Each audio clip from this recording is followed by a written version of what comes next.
What's the world like? When you turn on the news, what do you see? Well, between all the violence and war and terrorism and global warming, we've got to say, oh, that's pretty messed up. What's interesting is how we feel about this. None of us think it's a great thing. All of us think the world should be better. We long and ache for a better world. That's interesting because hunger seems to point to the fact that food exists, and thirst that water exists. So our longing and aching for a better world seems to point to the fact that either a better world did exist or will one day exist. In the Christian worldview, we believe it did and does. God designed the world so that the planet took care of us and we took care of it. We took care of each other and God took care of us, and we blessed him back. The whole thing was designed for good. It's this world we long for when we look at the challenges and troubles in the world today. So how did we get here? We decided that we were going to run the show. We started chasing our own needs and desires above caring for other people or the planet. We started damaging the planet, and we started damaging our relationships with each other. And ultimately, we damaged our relationship with God. We could say that the whole thing was damaged by evil. The good news is, God actually loves the planet, and he loves us too much to leave us that way.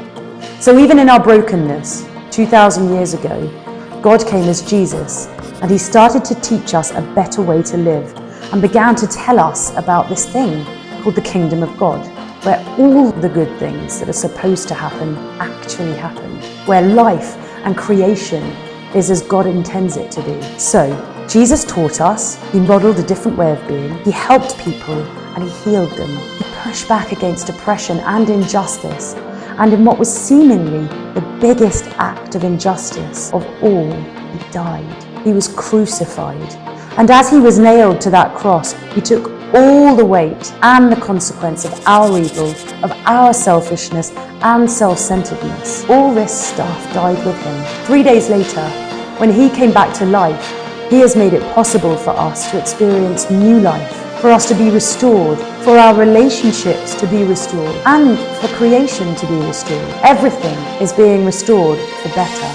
So where does that leave us? What's our response? Well, in this world that's still messed up, Jesus is starting a revolution, and he's inviting us to be part of his mission to restore creation. Our mission is to be sent together to heal.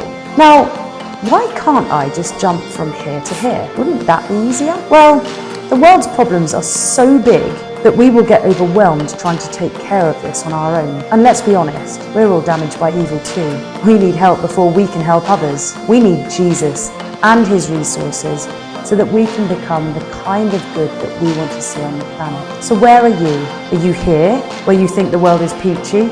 Or here, overwhelmed by the world's problems? Or are you here, got some sense of God working in your life, but not involved in his mission? Or are you here, you're trying to actually make this world a better place and be part of what Jesus is doing to restore the world? Where are you?